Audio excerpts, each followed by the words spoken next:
I just wanted to let you know that the fish are all happy too, and to hear that news.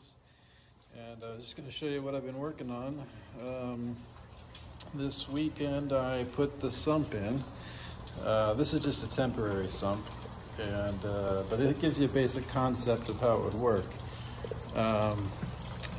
What I did is I drilled a 2.5-inch hole into the bottom of the aquarium and put a bulkhead in.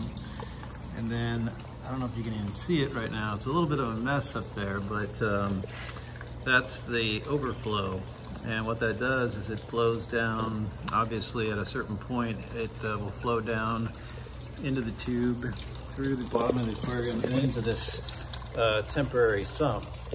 As you can see underneath, this is the plumbing that I put in. And eventually what will happen is this will become another aquarium underneath the aquarium. And this is where all the filtration will take place.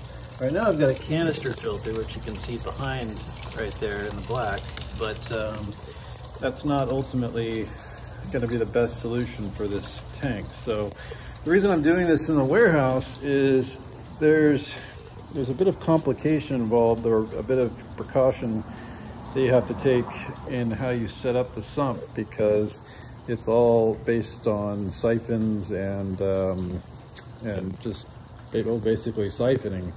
So what can happen is the pump, you have to think of all the different things that could go wrong, because you don't want to flood your home, obviously. And as you can tell, the sump is not as big as the aquarium. So what happens is, if the power was to go out on the pump, the electric pump below, which you can see in the green, it turns into an instant siphon. And so this return, which is sort of the glare, this is just a temporary return, because I need to control flow right now and figure out just the right mathematical sort of formula for how much water should come in and how much water should go out so it doesn't overflow. But anyhow, if it does stop, the water will rush back in, fill up the sump for the most part until the water line goes below the entry to that return that you see. There's a fail-safe in this where you drill a hole in the top of in the PVC, so that when the water reaches that hole, air will rush in and stop the siphon.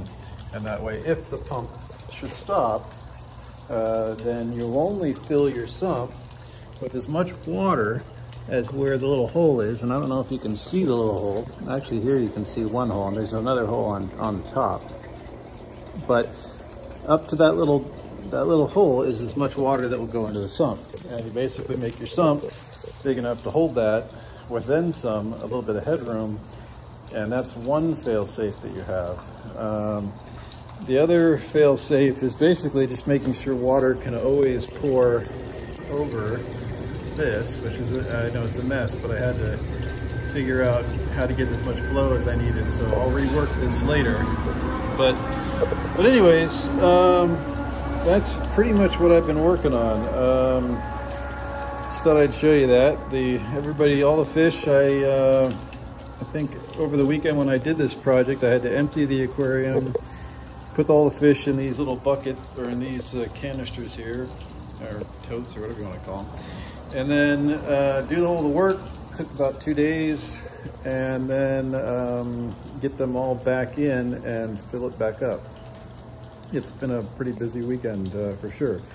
I've also did another one over here, so that at some point I can have my return come up through that hole, or use it for whatever other purpose, but I wanted to have it in there and done just in case I ever wanted to use it. And so there's no rocks in the bottom right now because I'm still doing a lot of work and experimentation, but just thought I'd share what's been going on. It won't be this loud when it's ultimately done. I'm just letting the water spill into a little net of polyester, and that kind of helps clean the water and gets all the gunk out before it goes into the pump. And so that's really all that's going on with it. I'll show you some of the guys. This little buggy is kind of hiding out right now in this crack. got another one that's kind of hanging out in the bushes there. And then the wild-caught one is somewhere around here. He's actually tucked away. You really can't see him right now. But anyways, everything's doing really well, and they just wanted to tell you that they were happy that you're doing well. And anyways, I just wanted to share that with you. So I love you, and hope you have a good night this evening.